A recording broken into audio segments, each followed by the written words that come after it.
Extraordinary. The storm clouds congregated like excited children preparing to go on stage for their performance. I could feel the energy in the air. The sky churned and darkened. I stood in the front yard watching with anticipation, hoping the rainstorm wouldn't be too short. The pending storm continued to intensify, and I relished it. Summer rainstorms were a favorite of mine. It was exhilarating to feel the power given to nature, knowing it would in no way harm me. I looked heavenward and winked. My relaxed expression reflected the peace and joy within me.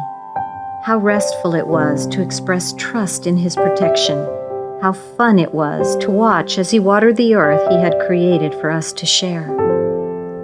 The wind picked up, blowing the leaves of the trees and bending the flowers as they yielded themselves to the touch of the powerful air.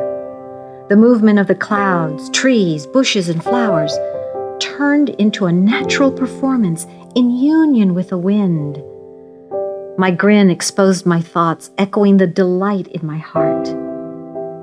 You make everything beautiful, even things we would dread in an ordinary world. What a privilege to partake of this moment.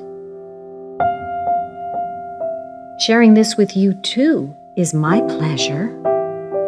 I spun around at the sound of His voice. My king was here. He stood dressed in a blue robe that moved like water. I'd never seen anything like it. Then he reached for my hand.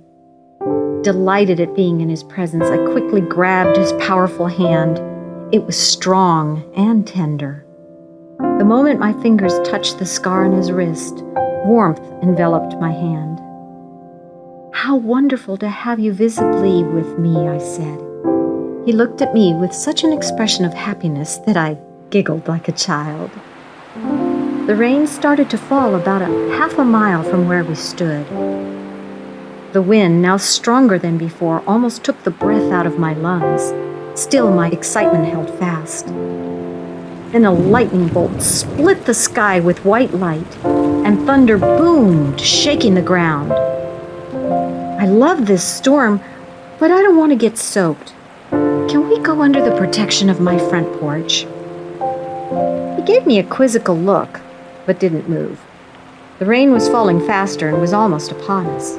Let's go, I insisted, tugging his arm and pulling him toward the protection of the porch.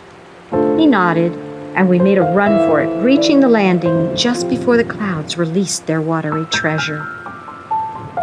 The rain poured down and the wind blew, first north to south, then east to west, then in all directions at once.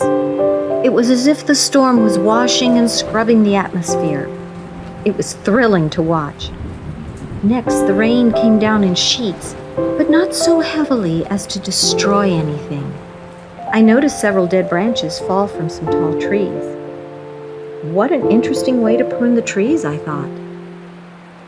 After some time, the storm's intensity abated, and the raindrops fell in a steady rhythm. But the energy of the rain remained. The air was charged with excitement. The earth, softened by the first part of the rain, drank in this watering. Suddenly I turned and asked, "Can we go into the rain?" He chuckled. "I was wondering when you would ask.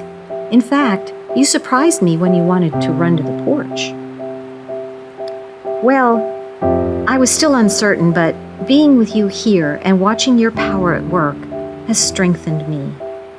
In agreement, we bounded from the porch into the rain. It felt delicious against my skin, refreshing and soothing. I regretted having waited and decided to give myself fully to the rain.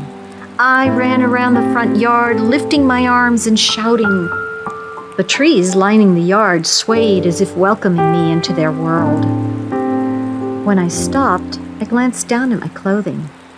I had worn jeans and a t-shirt, but when the drops touched my clothing, they were transformed into a long robe that ended just above the ground. The fabric was lightweight and gave me freedom of movement. Amazed by its splendor, I marveled as the drops continued their transformation. "Oh, I don't believe it. I said as I realized that this was the same kind of garment he wore. The colors of the royal robe reflected every shade of blue, ranging from pale blue to navy, interspersed with aqua, turquoise, and teal. And like his robe, this was no ordinary garment. The colors weren't static, as on regular fabric. They swirled around in continuous motion. It left me astonished. Never before had I seen anything like this, let alone worn such a fabric.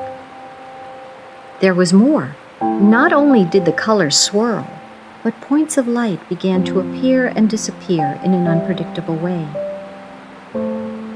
"This is too much," I said with a pained expression on my face. "Why, my special one?" Because I'm just an ordinary person. I shouldn't be wearing something this exquisite." "Ordinary? Who told you you were ordinary? I've never communicated that message to you.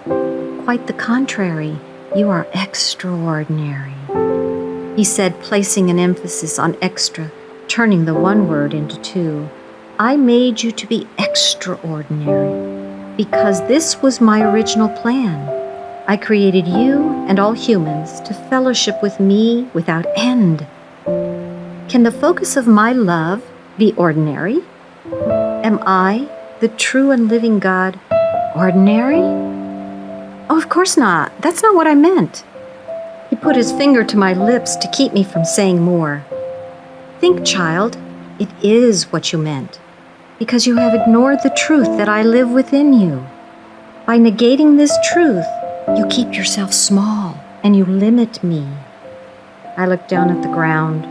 The rain trickled down my head and off the ends of my hair. I knew he was right, but I still resisted accepting his truth. I let his words slip past my heart like the rain sliding off my hair. He looked at me with eyes as intense as the lightning that flashed in the distance. "If I live in you, then you have been transformed into a new creation, one that is so extraordinary that you can walk and talk with God Almighty. We are united, never to be separated." The power of his love and words hit me with the intensity of thunder. I looked up into his eyes. All I saw was love, and it melted my doubts and foolish, short-sighted perspective. My heart seemed to expand 3 times its size as I let this truth penetrate my soul. I bowed to the ground. In the next instant, I jumped up and hugged his neck. How strong and unwavering he is, I thought, while I kissed his cheeks repeatedly. I was like a little child. I was his, welcomed and accepted, and for this moment, I was the only person in existence in his presence. He hugged me tightly and then lowered me to the ground. The summer storm was subsiding, and sunlight peeked through the retreating clouds. The air was crisp and clear, much like my newfound realization of my place in his kingdom. I closed my eyes and sighed deeply. Contentment beyond satisfaction. This is what it means to walk in revelation truth. I found peace and joy uncontainable for the present, and expectation beyond imagination for the future we would share. "Shall we continue to walk through the land?" he asked. "Yes, my king, it's my delight." He nodded, smiling, hooked his arm with mine, and we strode through the trees and woodland, our garments continuously swirling with the breath of the Spirit, left a trail of sparkling water on the grass behind us.